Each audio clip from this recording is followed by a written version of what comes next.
네, 이어서 이재용 삼성전자 부회장 사면 논란 짚어보겠습니다. 이 문제를 대체 어떻게 봐야 하는지 이 현재 논란이 찬반론 논란이 극명하게 갈리고 있는데요. 먼저 관련 영상 함께 보시겠습니다.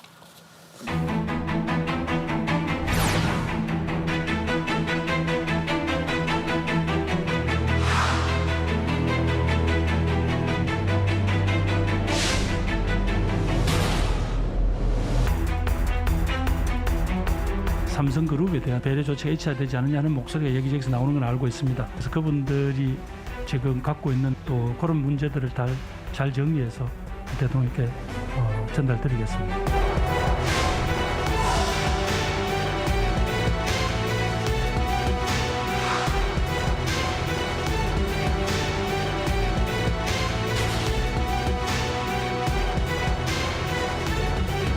대한민국이 기득권 세력의 특권 공화국임을 선언하는 것과 다르지 않습니다.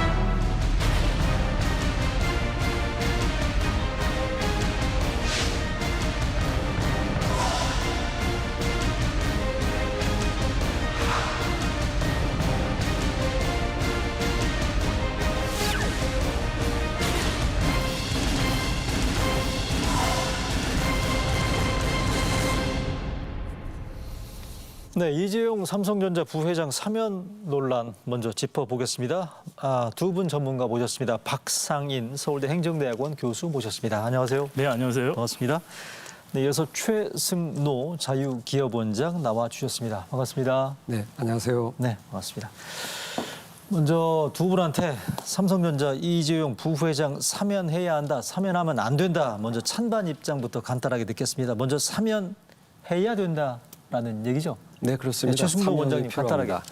네. 네. 우리 국민이 이 코로나 상황에서 1년 넘게 상당히 힘들어 하셨고 또 경제가 상당히 힘든 상황입니다. 상가들을 보면 많은 상가들이 벌써 이게 폐업을 한 데도 있고 상가가 비는 현상이 발생할 정도로 우리 서민 경제가 상당히 어려운데요. 더군다나 우리 경제를 또 이끌고 가고 있는 반도체 분야, 이 삼성이 이 반도체의 주도권을 가지고서 세계에서 제일 뛰어난 경쟁력을 보여왔는데 최근에 아주 이 코로나 상황에서 그 반도체 산업이 아주 급격하게 변동을 하고 있어요.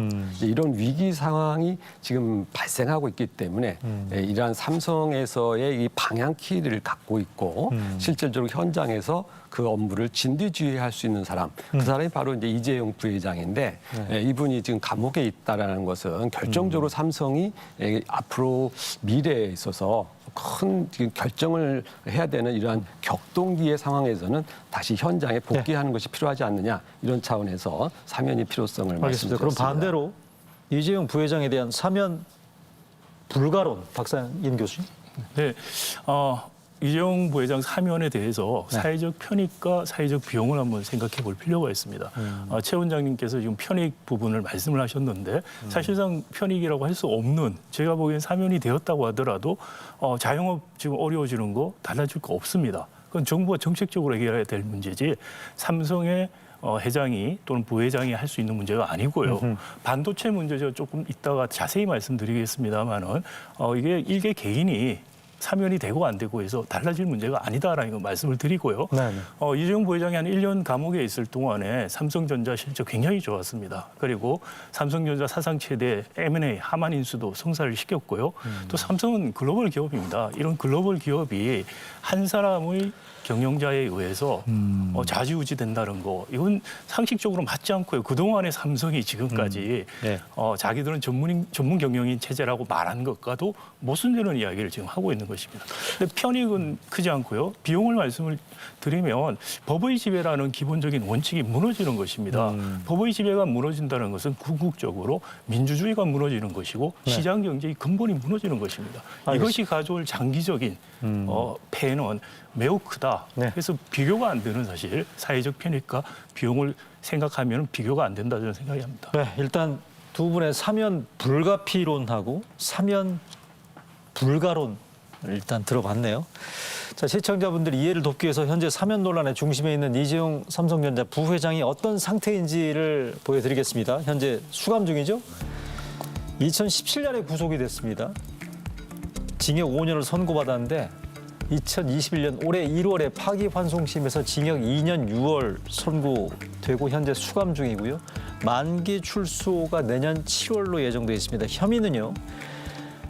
회사 돈 70억을 횡령해서 최서원 씨한테 뇌물 줬다. 횡령과 뇌물 공여 등의 혐의로 지금 수감 중이라는 거고 현재 수감 354일이라고 돼 있습니다. 자, 조금 더 안으로 좀 더 들어가 보겠습니다. 앞서서 말씀해 주셨던 사면이 필요하다, 사면이 불가하다라는 것의 핵심에는 역시 반도체 위기론이 자리 잡고 있습니다. 지금 세계가 지금 반도체 전쟁 중이라는 그런 상황이긴 한데 총수가 없으면 반도체 전쟁을 이길 수가 없고 이 위기를 탈출할 수 없다라는 이런 반도체 위기 상황에 대한 논란이 벌어지고 있는데 구체적으로 어느 정도 위기 상황인지 설명 부탁드릴까요?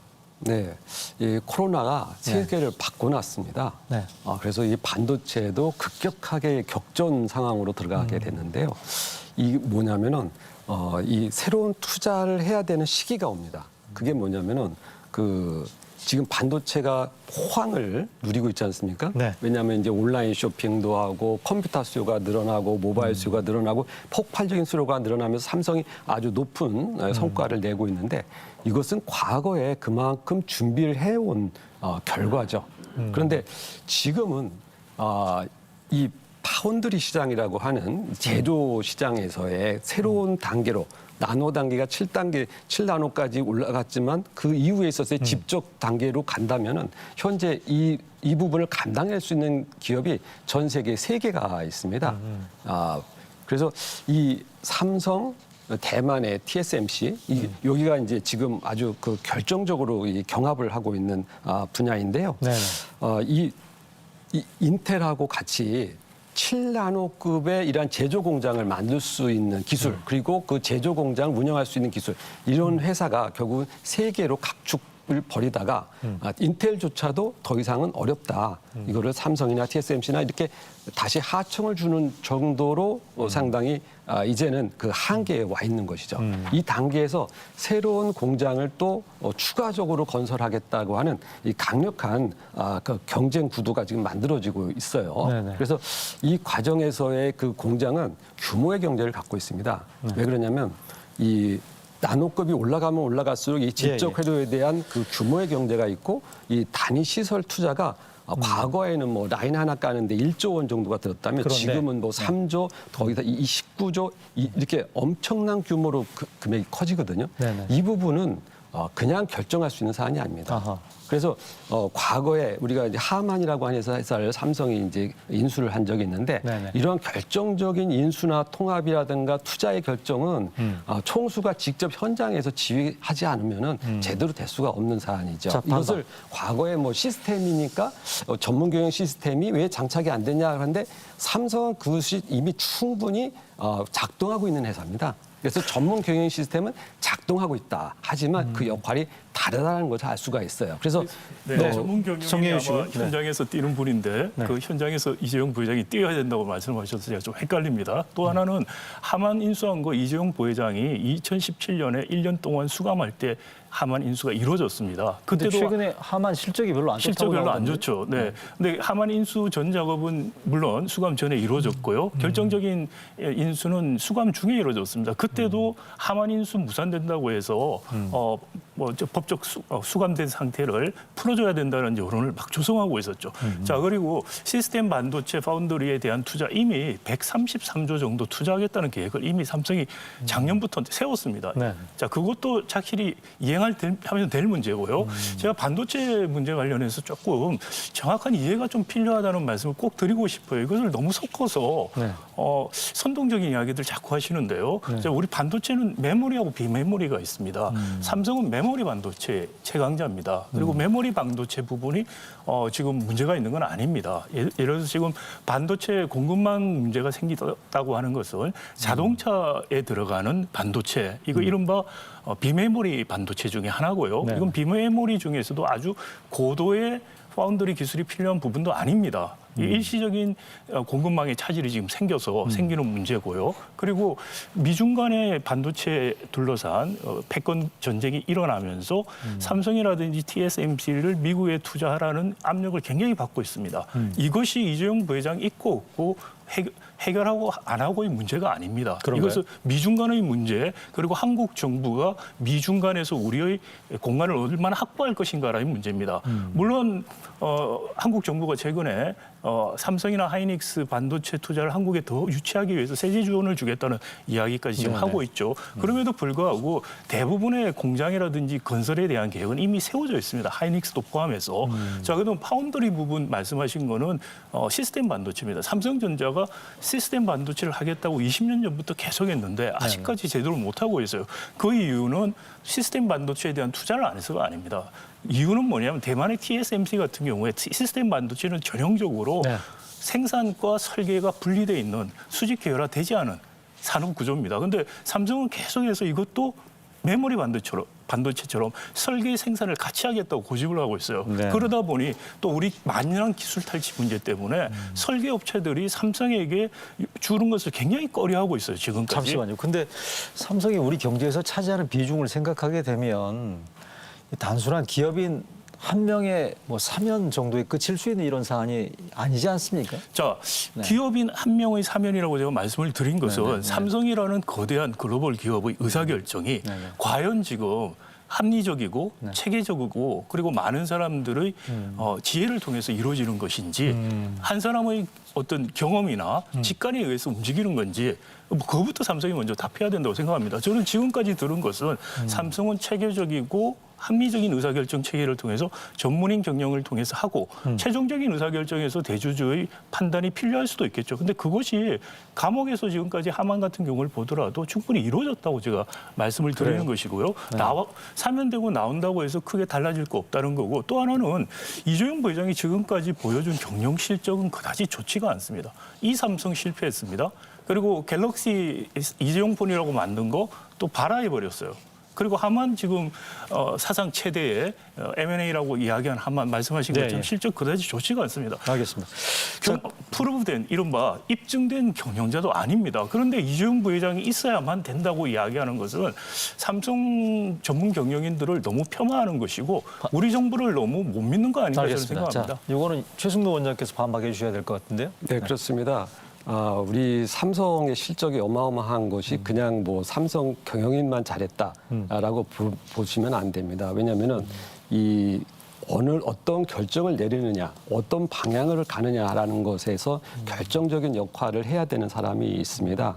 이번에 이 반도체 분야가 특히 그런데요. 네. 세계 반도체 시장이 격변을 하고 있고 단순히 메모리와 비메모리, 과거의 시스템 메모리 이렇게 분리해서 바라보는 시대가 아니거든요. 네네. 인텔조차도 위기감이 고조되다 보니까 CEO가 교체되고 예. 실질적으로 이 TSMC하고 삼성하고 두 개의 반도체 회사가 결국은 3나노급에서 격전을 벌이고 있는데 앞으로 이 두 회사조차도 많다는 거예요. 과거에 30개 정도의 회사가 20년 동안 하나씩 도태하다가 결국은 두 회사가 이 초정밀 분야에서 격전을 벌이고 있지만 이코노미스트가 전망한 게 뭡니까? TSMC가 최종 승자로 결국은 삼성은 밀려날 것이다라고 예측을 하고 있거든요. 거기까지 듣고요?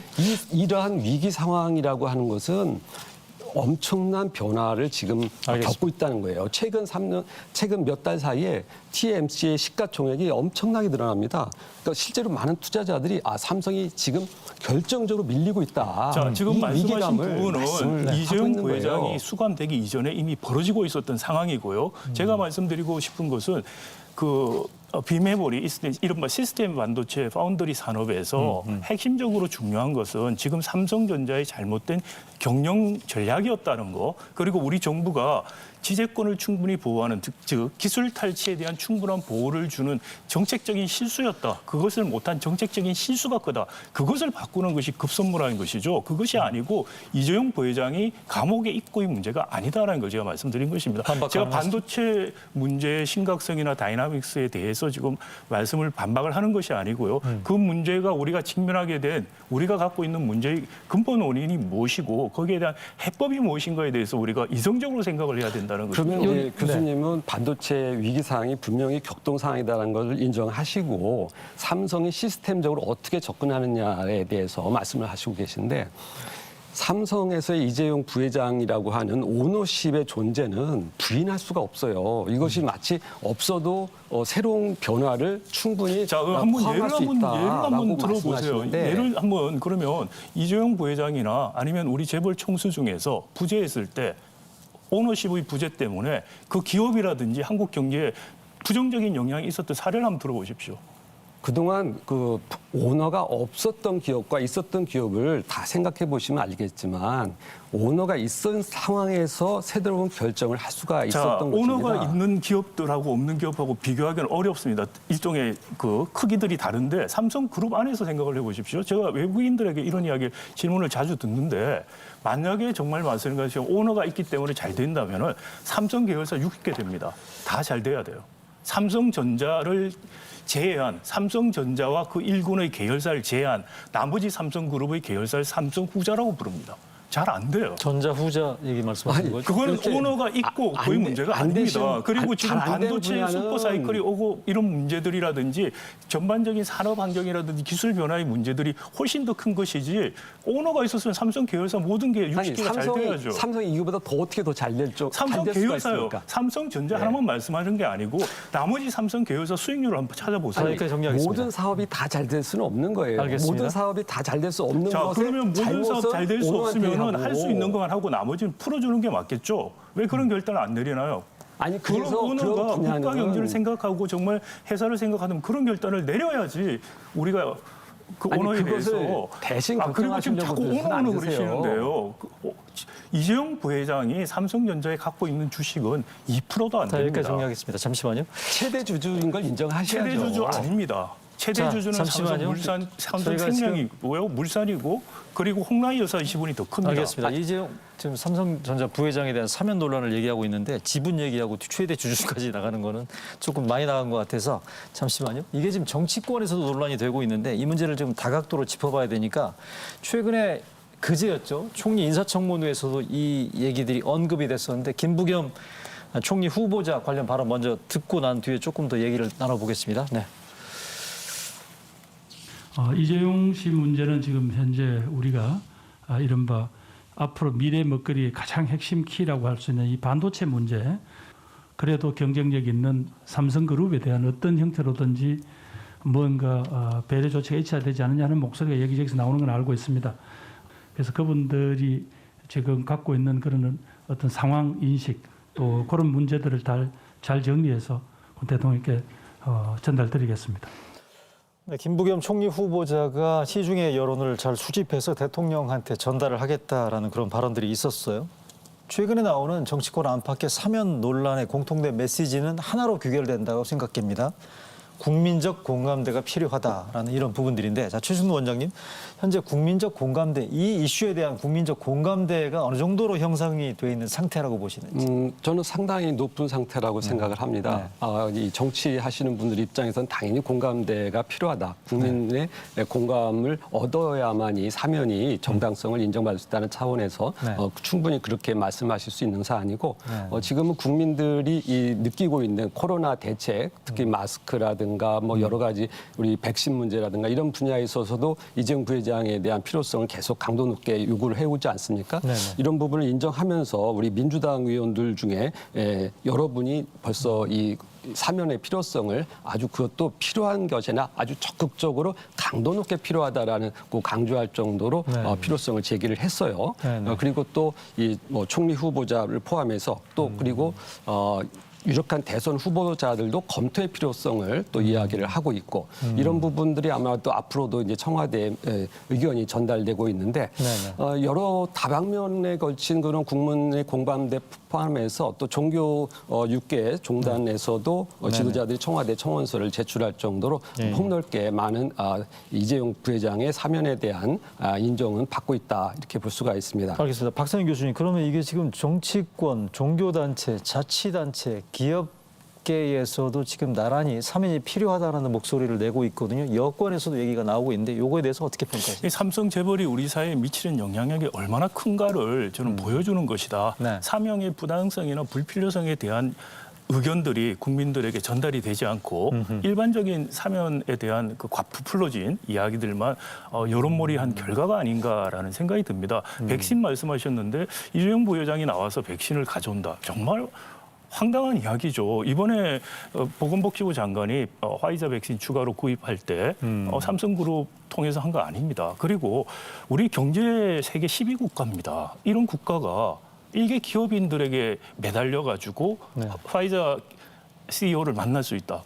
그건 말이 안 되는 거죠. 그건 국격과 맞지 않는 유언 비어일 뿐 아니고요. 근데 지난해- 현 정부를 지나치게 비하하는 것이고요. 아하, 예. 처음에 화이자하고 만날 때 네. 뭐 연결고리로 아는 사람 할 수는 있습니다. 근데 그게 없더라고 하면은 예를 들어서 우리 정부가 공식적으로 접근하는데 안 만나겠다고 할 다국적 기업 없다고 생각합니다. 그 지나치게 과장된 이야기들을 자꾸 한 것이고요. 현재 여론상으로 나와 있는 이런 부분들에 대해서는 일반적인 국민적 공감대로 보긴 어렵다.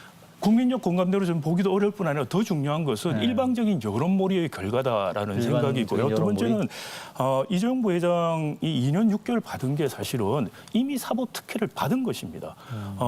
법적으로 최소한 5년형을 받아야 되는 뇌물 횡령액이 87억 가까이 됩니다. 50억이 넘으면은 5년을 받아야 되는데 최소 네. 사실상 정상적이라면 10년 이상 형을 받아야 되죠. 예를 들어서 박근혜 전 대통령이 뇌물을 받았기 때문에 15년형을 선고받고 3년 넘게 지금 복역 중이에요. 그런데 이재용 부회장은 뇌물을 준 사람인데 2년 6개월밖에 안 받았습니다. 그것도 최종 파기환송심에서 재판장이 이른바 작양강경, 그 자의적인 판단으로 반을 깎아줬기 때문에 2년 6개월이고요. 네. 그리고 지금 1년 이미 살았고 지금 1년 반을 더 수감하면 되고 지금 4개월 더 살았습니다. 그래서 우리가 보통 형 3분의 2에서 80%를 살면 가석방으로 나와요. 그렇죠. 그걸 생각해 보면 연말쯤엔 가석방이 될 가능성이 큽니다. 저는 개인적으로 생각을 이재용 부회장 개인적인 입장에서 생각을 하더라도 이런 네. 논의는 결코 본에게 도움이 되지 않는다. 제가 만약에 이재용 부회장이나 참모라면은 이런 논의를 거둬달라고 대국민 성명을 내겠어요. 잠깐만, 그럼 그게 박 훨씬 더 교수께서도 지금 그 사면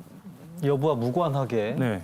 늦어도 연말 정도에는 가석방 될 수도 있다라고 보시는 거예요? 그렇죠. 왜냐하면 3분의 2하고 80% 할수 정도 있으니까. 형기하면은 빠르면 뭐 광복절 얘기도 있던데. 그래서 광복절은 뭐 너무 법적으로는 3분의 1인데요. 네. 우리가 실제로 지금 실질적으로는 형을 3분의 2 내지 80% 살았을 때 사면 심사를 가석방 심사를 하게 돼 있습니다. 그 네, 특혜를 또 다른 특혜의 논란이 벌어지기 때문에 그렇다는 얘기죠. 그런 무리를 왜 이 알겠습니다. 시점에서 하는지, 그리고 사실 이 정도 법적인 책임을 져야 될 일을 했으면 네.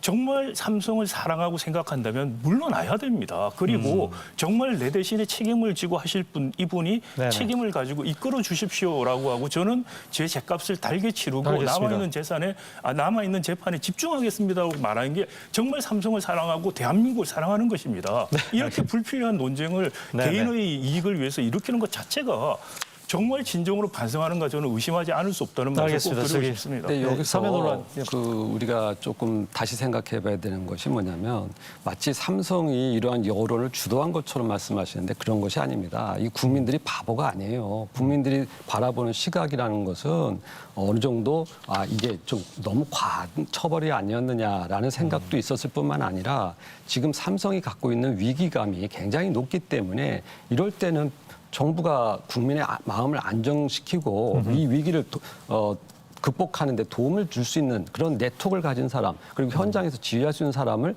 통해서 이 문제를 해결하는데 적극적으로 필요하다. 이렇게 국민들이 생각을 하는 것이에요. 이걸 갖다가 뭐 마치 삼성이 사주해가지고 이런 여론몰이를 했다는 식으로 말씀을 하시면 알겠습니다. 이거는 바람직한 분석이 될 수가 없고요. 추상적인 이야기, 구체적인 실증적인 증거가 전혀 없는 것을 언론이 대대적으로 홍보를 하고 그러면서 여론 조성을 하는 거, 제가 그것을 지적한 것입니다. 알겠습니다. 잠깐만요. 자, 그것을 언론들이 그러면 아무런 정말 자발적으로 했는지 네. 어떻게 했는지 저로서는 알 수는 없습니다. 알겠습니다. 잠깐 여기서 정리할게요.